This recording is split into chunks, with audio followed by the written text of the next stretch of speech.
après l'élimination. Donc on essaye de se ressourcer un petit peu avec le staff et de changer d'air. Parce que les derniers jours ont été intensifs et forcément avec beaucoup de déceptions aussi. Coach, à part d'Haïti, quelle autre équipe vous a impressionné de cette compétition? J'ai beaucoup aimé la Colombie, forcément, qui a tenu tête quand même les grands de cette compétition, avec Nilda Caicedo qui a sa 3e Coupe du Monde dans la saison et qui est juste extraordinaire. Donc voilà, la Colombie m'a beaucoup plu, la Jamaïque forcément, parce qu'on a eu quelques échanges avec le coach, très courtois et puis très constructif, malgré notre défaite face à la Jamaïque. Donc je suis très content pour lui.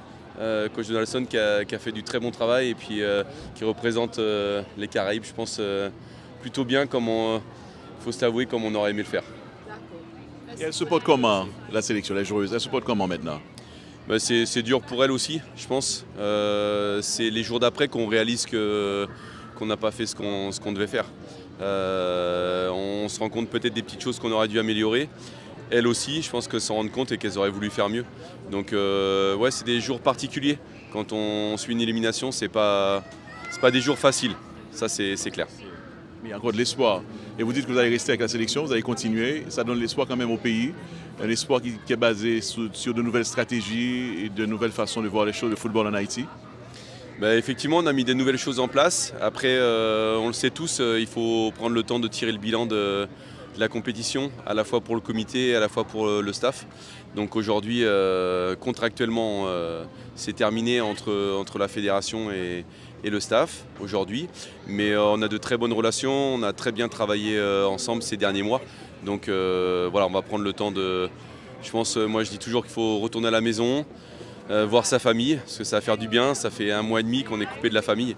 Et ouais, ça fait 7 semaines, c'est même un peu plus. Et une fois qu'on a vu les siens, qu'on a tout posé, il est temps de prendre les bonnes décisions. Et rapidement, on vous a vu prendre le carton jaune à côté, et c'était face à la Chine. Ça vous a fait quoi comme impression? Non, ça m'a fait ni chaud ni froid. Je pensais vraiment qu'elle allait voir la VAR et qu'on allait avoir un penalty. Quand je l'ai vu arriver et qu'elle m'a mis un carton jaune, je me suis vraiment dit qu'on n'était pas dans la même Coupe du Monde avec les arbitres. Parce que je crois que vous avez vu peut-être une main de la joueuse danoise sur une frappe en dehors de la surface. Je pense que celle-ci, elle est checkée à la VAR et elle est revue plein de fois. Donc bon, voilà. Ça nous trotte dans la tête depuis des jours quand même, parce que quand on voit ces matchs, on voit les matchs suivants, on voit la VAR. On se dit quand même que notre Coupe du Monde, elle n'est pas ratée à cause de la VAR, mais on nous a enlevé peut-être le petit déclic qui aurait changé tellement de choses avec ce premier but, même si c'était un penalty.